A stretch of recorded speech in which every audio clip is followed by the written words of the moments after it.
Hi, I'm Ivania.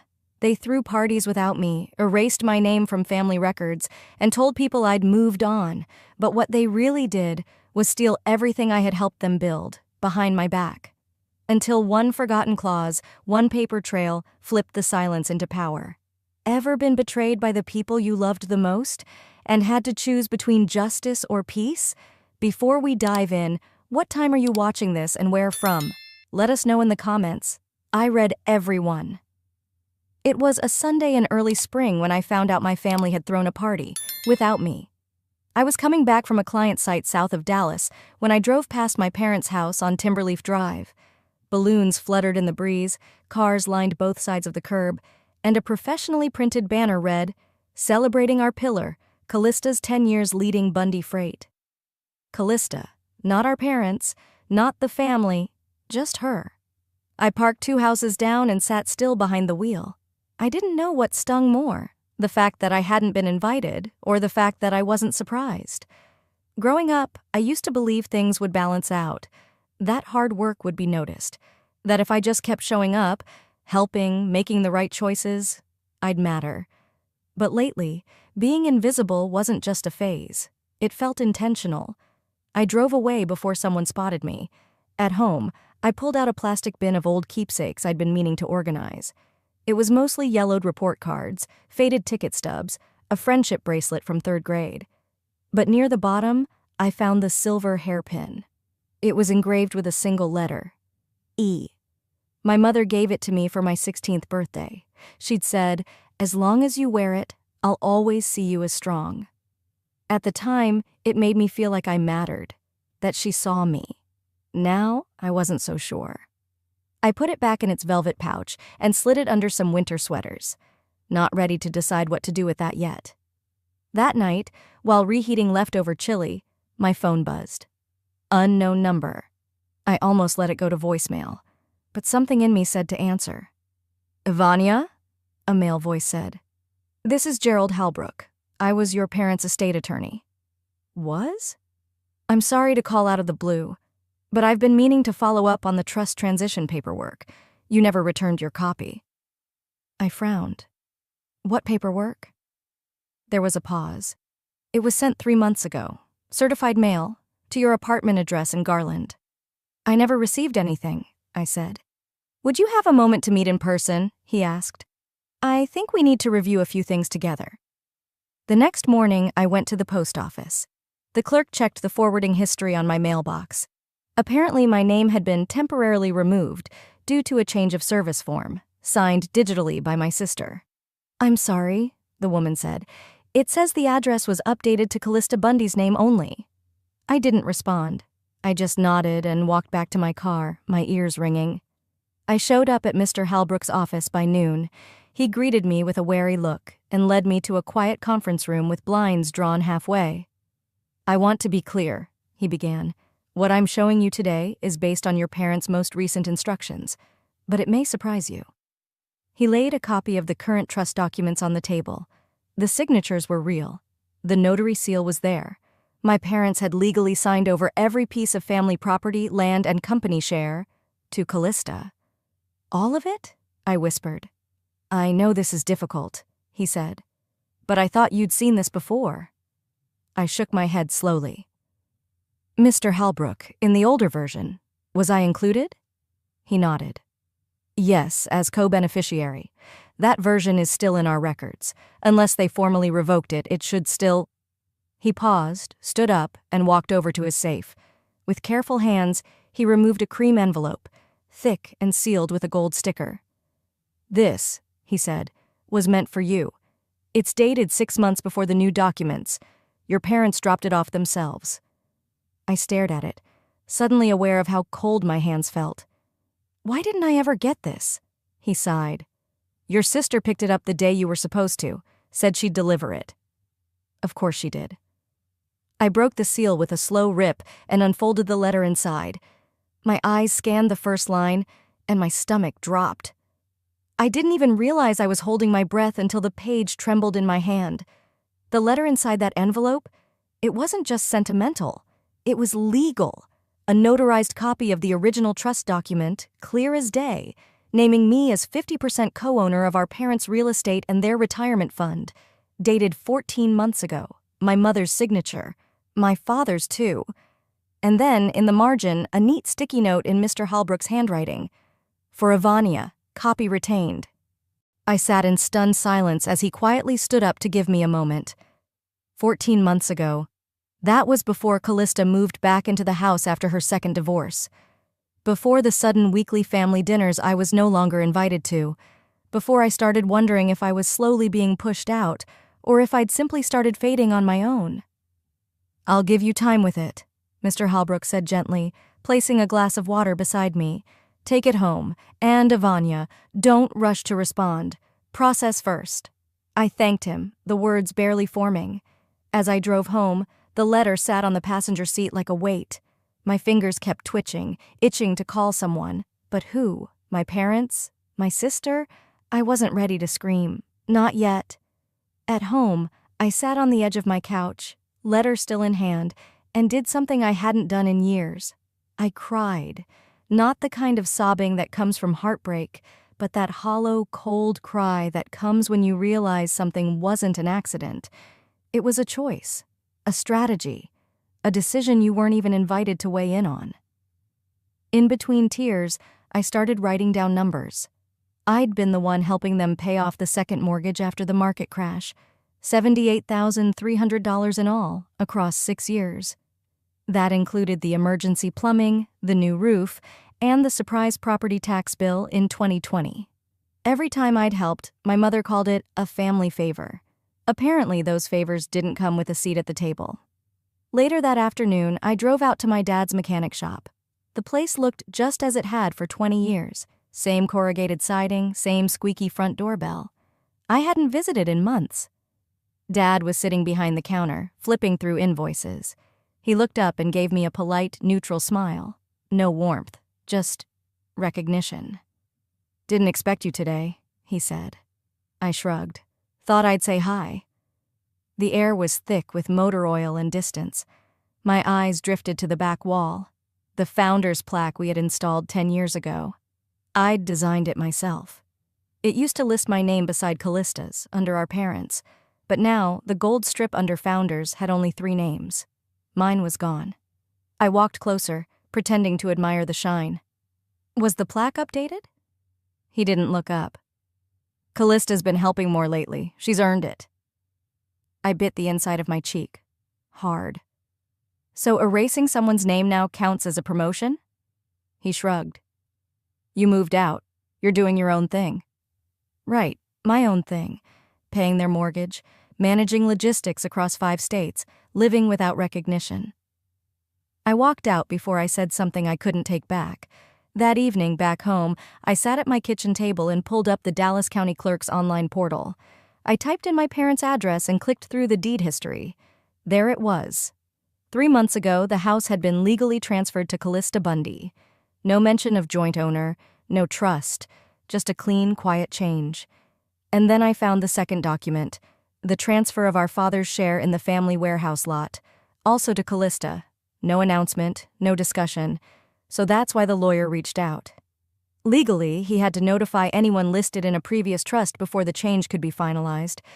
They hadn't forgotten me. They'd tried to hide it. I walked outside, the estate document still in my hand, the edges crumpling under my grip. The sky was turning pink as the sun dipped behind the neighbor's chimney. I sat down on the curb, right near the mailbox, and looked at my name in the letter again. Clear, formal, valid. "They erased me on paper," I muttered aloud, because they thought I wouldn't fight. My phone buzzed in my lap, a message from Callista. "Don't make this messy. You were never meant to have it anyway." That line wasn't just cruel, it confirmed everything, and it lit a fire in me. I stared at that message from Callista until the screen dimmed. Not from shock, I'd already been through that, but from something colder, heavier. Resignation mixed with resolve. I didn't sleep much that night. I laid in bed with the lamp on, rereading the trust papers, the text, and my notes. And I made a decision. Sunday morning rolled in with the same bright Texas sun that had warmed my childhood. Except now, it felt surgical. I didn't do my hair. I didn't wear perfume. I didn't even bother with the deviled eggs my mom always expected me to bring. Instead, I picked up a store-bought pie and a bottle of cheap red wine. No handwritten note, no love baked in, just enough to fulfill the unspoken requirement of bring something. Their driveway was already packed by the time I pulled up. A few of the church friends I recognized were milling about in pastel cardigans and floral blouses, chatting with Callista near the door. She looked like she'd stepped out of a Southern lifestyle magazine, hair curled, dress fitted, laughter just loud enough to command attention. I waited until the conversation shifted before approaching. Callista turned, smiled tightly. "Oh, you made it." I nodded, handing her the pie. "Store was out of your favorite, so I improvised." She took it with a manicured hand, eyes flicking to my outfit, plain slacks and a navy blouse. Nothing to critique, nothing to praise, neutral. Inside, the house smelled like garlic rolls and rose air freshener, familiar but sterile. My mother was in the kitchen, directing a teenager I didn't know around the serving trays, probably a church volunteer. She saw me and clasped her hands together. "It's so nice to have both my girls here," she cooed, eyes lingering on Callista, "especially the one who's been here through thick and thin." I swallowed. Not anger, not hurt, just data. A line filed away in the growing case folder in my mind. Lunch was buffet style. I served myself last, took the smallest portion, and made my way toward the corner armchair, but Callista gestured to the dining room. "We saved you a seat at the big table," she said, voice sugar-coated. "Just for today." Mom chimed in behind her. "You've always preferred the couch, though." I sat at the adult table, not out of pride, but strategy. Small talk buzzed around us, retirement plans, choir rehearsals, Callista's charity work. And then, with a clink of her glass, she stood. "I just wanted to thank everyone for supporting my new initiative," she said, beaming. "The Callista Grace Foundation for Women in Recovery." Applause, camera flashes, my mother dabbing her eyes. "The startup funds came from the estate," Callista added casually. "My parents believe in what I'm doing, and I'm honored to carry the family legacy forward." I stared at my wine glass. Red droplets clung to the rim like evidence. That money, part of it was mine, or was supposed to be. After lunch, I began gathering dishes like I always had. My hands moved on autopilot, collecting forks, stacking plates. But just as I reached for the last glass, my father appeared beside me. "Don't worry about it. Callista's got it now." Like I was an intern whose contract had ended. "Of course she does," I said softly. As I turned, Callista leaned in, breath warm against my ear. "You're lucky I let you come today." That was it. I needed to breathe. I needed space. I excused myself and headed down the hallway to the guest bathroom, the one I'd painted for them 6 years ago during Mom's recovery. Still smelled like lavender sachets and pine sol. I locked the door and stared at myself in the mirror. The woman staring back looked tired, not from age, but from effort unnoticed. Flashes came, images, not memories. The time I sold my vintage camera collection to cover Callista's DUI attorney. The Christmas I skipped Maui because Dad needed new tires. The way Mom had cried when I gave her a used Toyota after her surgery, and how she told everyone at church it was Callista's idea. I opened the cabinet to grab tissue and noticed a thick envelope tucked between old coupons and expired Tylenol. My gut clenched. I pulled it out. It was an invitation.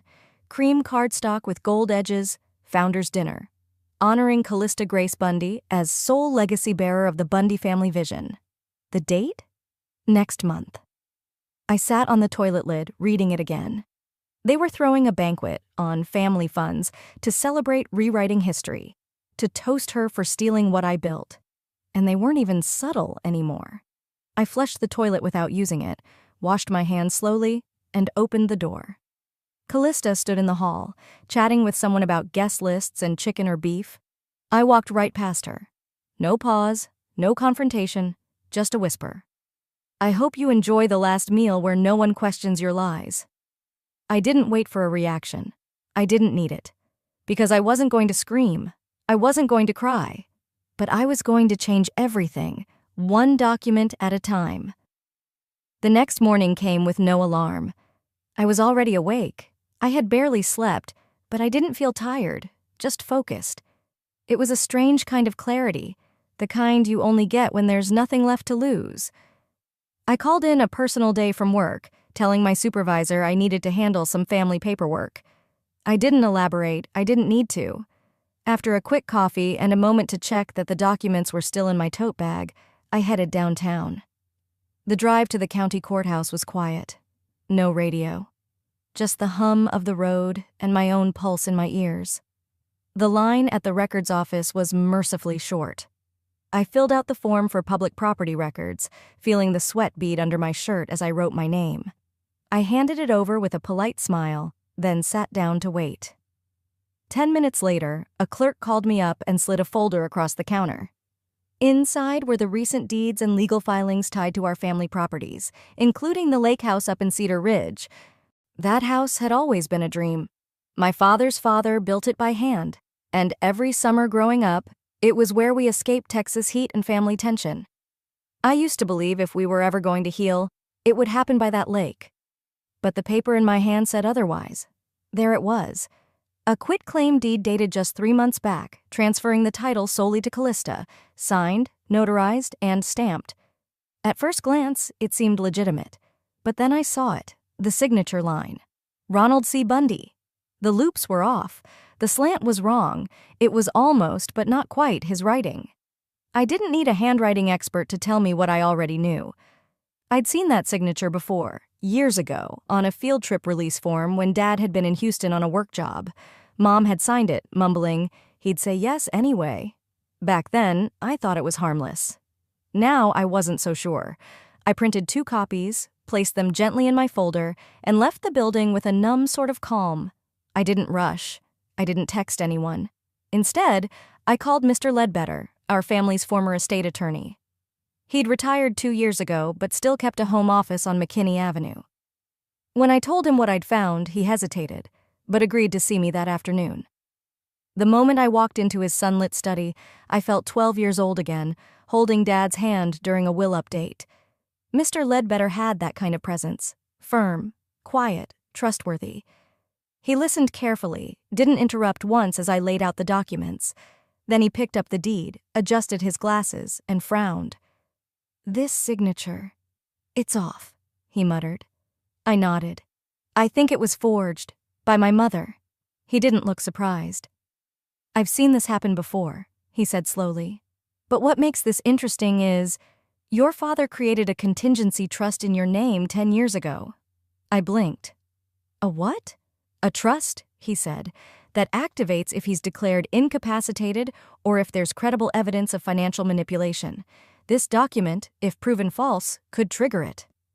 The room went still. "Would that override the current will?" I asked. "If the trust is valid and the trigger conditions are met?" "Yes," he said. "You could effectively reclaim legal control of a large portion of the estate." I left his house with hands that felt like they belonged to someone else, shaky but steady.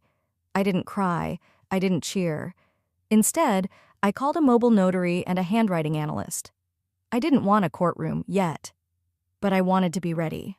I wanted truth documented, verified, and prepared like armor. Back at home, I carefully scanned every page into a secured cloud folder.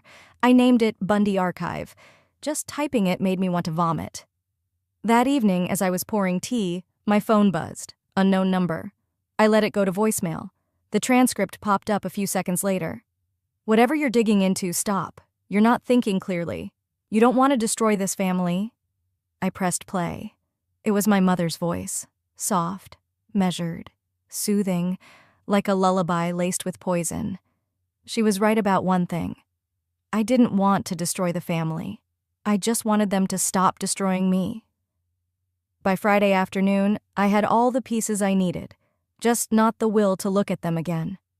The handwriting analyst sent me the report digitally and confirmed it in plain, emotionless terms. The signature on the quitclaim deed exhibits significant deviations and is highly unlikely to have been written by the same individual who signed prior documents under Ronald C. Bundy. It was everything I feared and everything I needed. I saved the file to my encrypted folder, along with scanned copies of the original trust and the newer version that had my name erased. I named the folder Inheritance Integrity.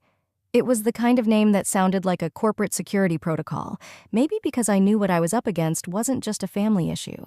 It was coordinated, calculated. That night, I tried to cook, but ended up letting the pan smoke. My appetite was gone, replaced by a restlessness that even sleep couldn't quiet. Saturday passed in a blur.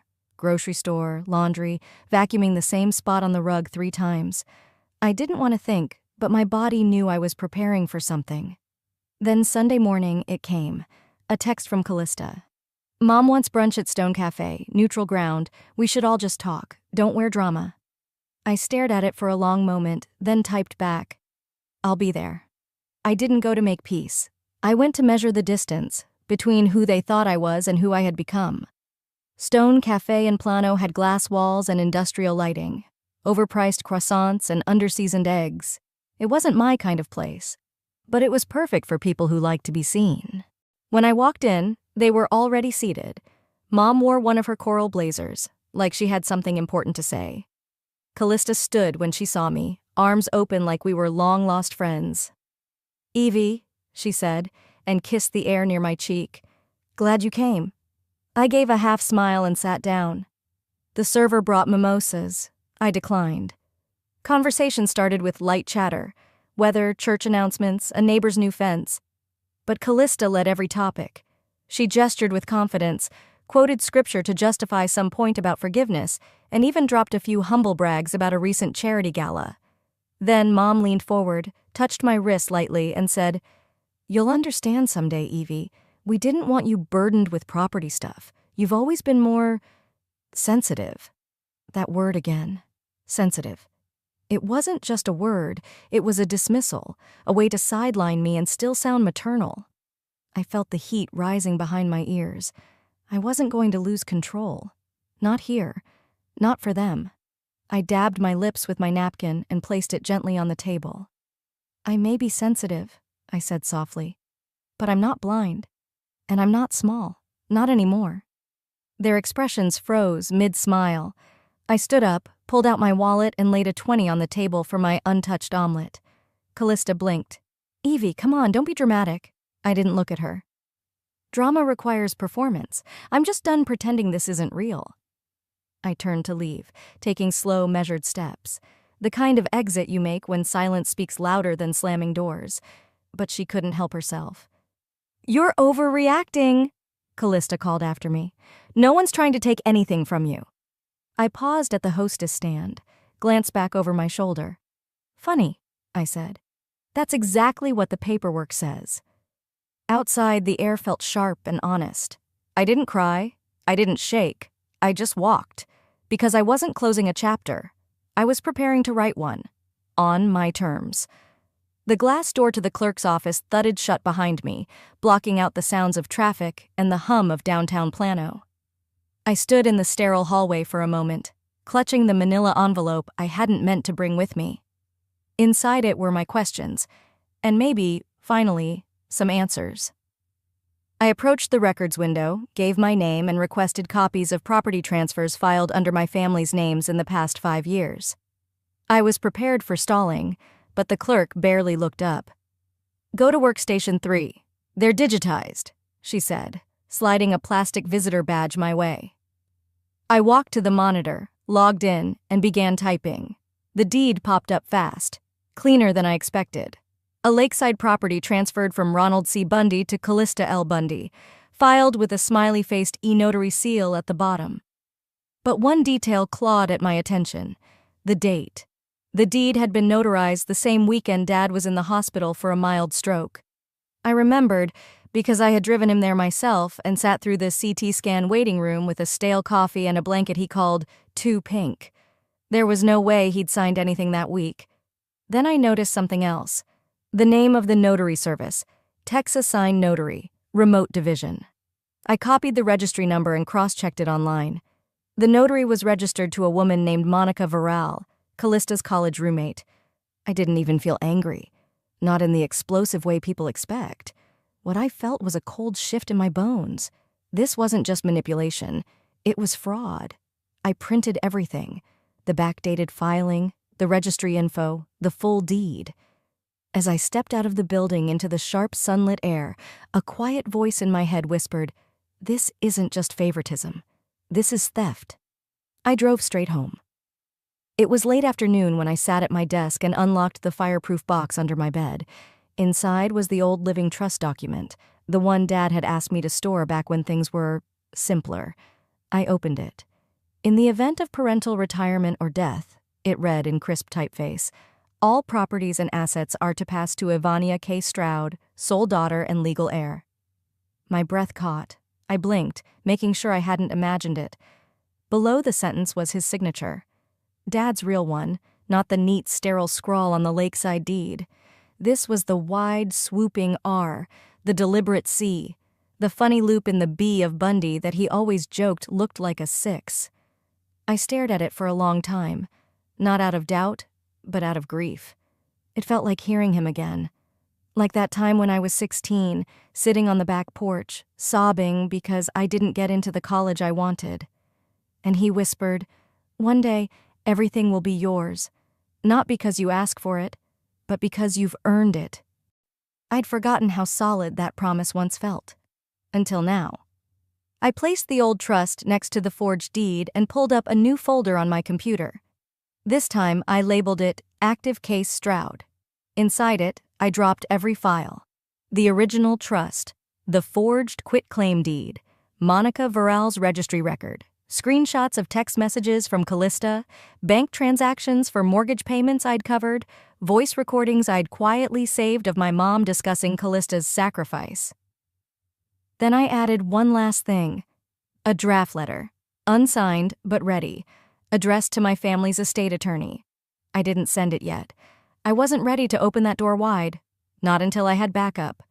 That night, as I sipped water and stared out my window at the darkening sky, my phone buzzed, a voicemail from Mom. I hit play. "Evie, please don't make a big deal out of this. We've all moved on. Just be grateful Callista's willing to manage things."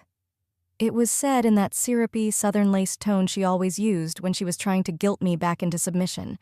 But something in me stayed still. Still and solid. "No," I whispered aloud, placing the phone screen down on the table. "Not this time." I reached for my email. I hadn't spoken to Norelle Nix in years, not since we'd worked on that veterans' housing initiative together. But I remembered her steel spine, her calm fire, and the way she made a county clerk backtrack on a missing document with one phone call. In the subject line, I typed, "Client name, Ivania Stroud, breach of trust and property fraud inquiry," and I hit send. I spent the entire night preparing, not just documents, but myself. My black folder lay open on the kitchen table, every page placed in order like ammunition for a silent war. I didn't pace. I didn't cry. I reviewed, read, reread. Then I packed it up, zipped the case, and ironed my blouse until it held no wrinkles, just like my tone would, just like my resolve already did. By noon, I was in my car, pulling up to the driveway of the house I used to call home. The magnolia tree still leaned left, just slightly, like it was bowing toward the sidewalk. I noticed that the wind chime Mom loved so much had been replaced with a new one, cleaner, sharper sounding, made of glass instead of copper. Like they'd decided to start fresh without me. I parked slowly. No honk, no rush. My steps across the driveway were measured, heels firm against the cement. And when I rang the bell, it was Callista who opened the door, already smiling like she'd won. She wore white, not cream, not beige. White. Like this was some kind of coronation. "Glad you could make it," she said sweetly, stepping aside. "We're all waiting in the living room." I said nothing. Inside, the room was staged like a tribunal. Dad sat in his usual recliner, arms crossed, like this was a minor dispute he'd have to referee. Mom perched on the edge of the couch, hands neatly folded in her lap like she was hosting a book club, not facilitating a betrayal. And there, on the coffee table, lay a folder. Not mine. Callista reached for it the moment I sat down. "This," she said, "is just a formality. A final draft of the division agreement. It's been reviewed by a third-party mediator." I held up a hand. "Before you go any further..." I unzipped my case and began laying out my documents on the glass. 1, 2, 3, quietly, deliberately. Callista's mouth twitched. "This is the original living trust," I said, "dated 5 years ago, with both parents' signatures." Silence. Mom shifted. Dad looked older, somehow smaller. "And this," I continued, "is a notarized copy of the property deed transfer filed last month." "The notary?" I slid over a highlighted printout. "Registered to Monica Viral. I think you remember her, Callista." No one spoke. "And this letter," I said, placing the final sheet flat on the table, "is from my attorney, confirming that these transactions, every single one, can be contested, and that fraud, especially involving forged signatures, is grounds for civil and criminal action." Callista's eyes narrowed. "You're bluffing." I didn't flinch. "Then take me to court," she scoffed, tossing her hair over her shoulder. "You're vindictive, Evie. You always have been. You ran off to college and came back thinking you were better than us." I tilted my head slightly. "I came back because no one else was willing to remind you that I didn't need your permission to exist."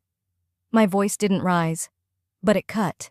Mom gasped, not in shock, in fear. She clutched Dad's hand. He didn't squeeze back. "You never said you didn't want the estate," she said softly. "You were always so sensitive. We thought Callista could handle things more quietly?" I finished. "More compliantly?" The room stilled. Just then, the phone buzzed. I clicked on speaker. Norel's voice poured into the silence, calm as a winter lake. "This is attorney Norel Nix. If we don't have confirmation of mutual resolution by Monday 9 a.m., we will proceed with a formal petition for injunction and review of all assets in question. I trust that's clear." No one responded. I stood. My palms weren't sweating. My knees didn't shake. I had rehearsed every step of this moment, but I didn't need to fake it anymore. As I turned to leave, my eyes caught something on the shelf behind me. A photo frame. That old family trip to San Antonio. The photo inside showed only 3 people: Mom, Dad, and Callista. But I remembered that day. I was there. I took the picture. I had set up the timer, propped the camera on a cooler, and run into place. I reached for the frame and popped it open. Behind the doctored image, the real photo remained, folded and hidden. There I was, right there, between them, grinning, arm wrapped around Dad's shoulder, sun in my eyes. They hadn't erased me completely, just tried. I refolded the picture, gently, and put it in my bag. What they tried to bury, the truth had quietly protected. And as I walked out, the only sound behind me was the tap of my heels on the hardwood floor. No voices, no protests, no more lies. The morning air outside the courthouse was unnaturally still, like the world itself was holding its breath. I stood on the stone steps for a beat, watching the glass doors reflect the storm I carried inside. I adjusted the folder under my arm, took one steadying breath, and walked in. The courtroom wasn't grand. No polished mahogany or golden seals like in the movies. It was beige, bland, almost clinical, but for me, it might as well have been a battlefield. My parents were already seated, dressed in muted tones that tried to say, "We're just confused elders," while Callista sat poised in a tailored gray blazer, like she was running a board meeting. Her smirk didn't reach her eyes today, not after what had happened in that living room. I took my seat beside Norel, who gave me a quick nod without looking away from her stack of prepared filings. Calm, calculated, every word from her was like a scalpel, precise, intentional, and designed to expose what lay beneath. The bailiff called the session to order. When the judge entered, even Callista's posture stiffened. She wasn't smiling anymore, and then it began. After formalities, the judge turned to Norel. "You may proceed with your opening summary." Norel stood and without preamble played the audio recording. My heart thudded like a slow drumbeat in my chest. The sound came through the courtroom speakers, slightly muffled but unmistakable. Callista's voice laughing, then Mom's chiming in. Dad's quieter but still there. "Manipulated the dumb youngest one. She won't check. She just wants to be loved." The silence that followed was the kind that wraps around your throat. You could almost hear people blinking. The judge leaned forward, This recording has been verified? Norel nodded. Yes, Your Honor. Time-stamped, authenticated, and obtained legally by a third party who was present in the household at the time of the recording. Callista shot to her feet. That's taken out of context. Sit down, Miss Stroud, the judge said sharply. This court does not tolerate grandstanding. I didn't look at her. I didn't need to, because that clip wasn't just a revelation. It was confirmation. Everything I had feared, suspected, silently carried. It had been real. And now it had been heard. My parents? They didn't even turn their heads toward me. That hurt more than anything they had said, but it wasn't over. I opened my folder and pulled out one final page. This, I said, rising to address the room, is the part they forgot. Norel handed it to the clerk, who passed it to the judge. It's a clause written into the original family trust, I continued. Signed by my grandfather before he passed. It grants me full veto power over any family asset transfer made before I turn 35. And when is your 35th birthday? The judge asked, flipping through the document. 2 days from now. The judge looked over his glasses. Then, as of the day after tomorrow, the contested assets cannot be transferred without your express consent. I could hear Callista's breath hitch. She turned toward our parents. You knew about this? She hissed. Did either of you even read it? Mom's face was pale. Dad rubbed his forehead like it might erase the room. But I wasn't done. From my coat pocket, I pulled something crumpled but sacred. The tiny origami crane. Faded, worn at the wings. My grandfather had taught me how to fold it one quiet Sunday in his garage. Then he'd taken it and tucked it into his wallet, telling me, "You're the one with wings. Remember that." It had been returned to me after his funeral, folded inside the clause envelope. I placed it on the table. That little bird had traveled through years of silence and paper trails, and now it landed right where it was meant to. The courtroom hushed as the judge finalized the interim ruling. Effective immediately, a freeze is placed on all transferred estate assets. Probate records will be reopened for review. A formal investigation into misuse of family funds is authorized. Callista slumped back in her chair. My mother opened her mouth, perhaps to plead, perhaps to manipulate, but the judge raised his hand. You've had your say. I turned to leave. As I passed them, I didn't flinch when my father looked away, or when my mother whispered, Evie, please. I stopped, just for a second. This wasn't revenge, I said without turning around. It was restoration. And with that, I left. Not storming out, just walking forward, finally unburdened. The gravel crunched beneath my tires as I pulled into the driveway of my grandfather's house. No, my house now. The title deed bore my name alone. But I wasn't arriving like a victor. I wasn't here to gloat. I was here to breathe. The house still looked much the same from the outside, save for the new coat of paint and the trimmed hedges. But inside, everything felt stilled, not empty, just full of memory. The kind that wraps around your ribs and asks if you've really healed or just learned how to carry the ache better. I let myself in and shut the door gently behind me. It was quiet, save for the faint creak of the wood floor as I walked across it. The scent of cedar still lingered, faint and warm, like the memory of a hug. I placed my keys on the entry table and ran my hand along the old bookshelf where my grandfather used to line up his black-bound ledgers and gardening magazines. Each room still held a trace of him, a man who never raised his voice but left echoes deep enough to carry through decades. This space hadn't forgotten me, even when my family had. I wandered into the kitchen, now brighter after the renovation. Marble counters, updated cabinets, but that same window above the sink where he used to hum while rinsing tomatoes from the garden. I stood there for a moment, letting the morning light hit my face, and felt something shift. Not closure, just stillness. And in that stillness, peace. The knock at the door startled me out of my thoughts. I walked back and opened it to find Mrs. Alden, the neighbor from 2 houses down, holding a weathered envelope. Found this in the mail slot at the old church mailbox, she said, adjusting the thin scarf around her neck. It's for you. Looks old. I took it, my fingers already recognizing the handwriting. My grandfather's. Back inside, I sat down on the living room armchair, the one that still creaked in the same spot it always had, and opened the envelope. The letter was dated just 5 days before he passed.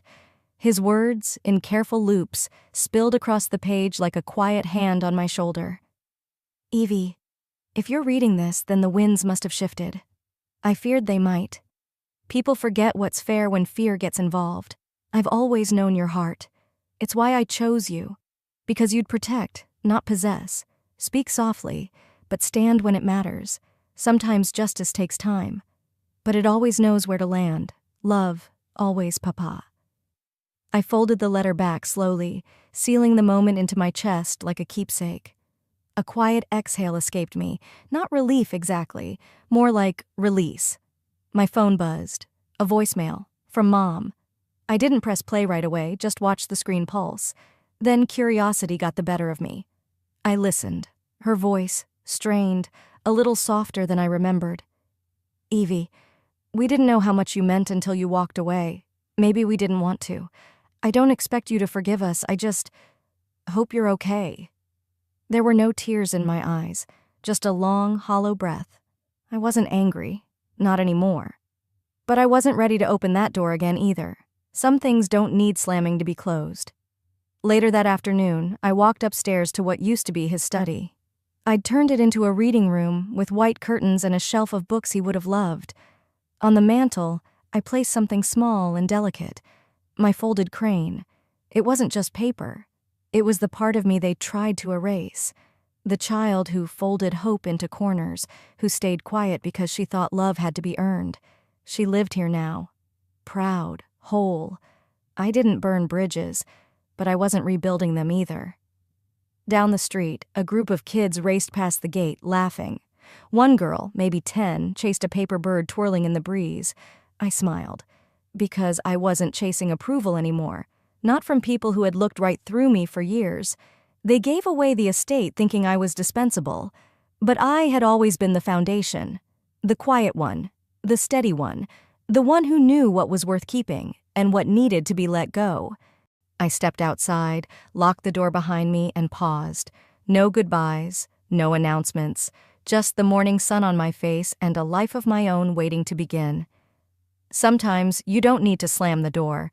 Sometimes not returning is loud enough.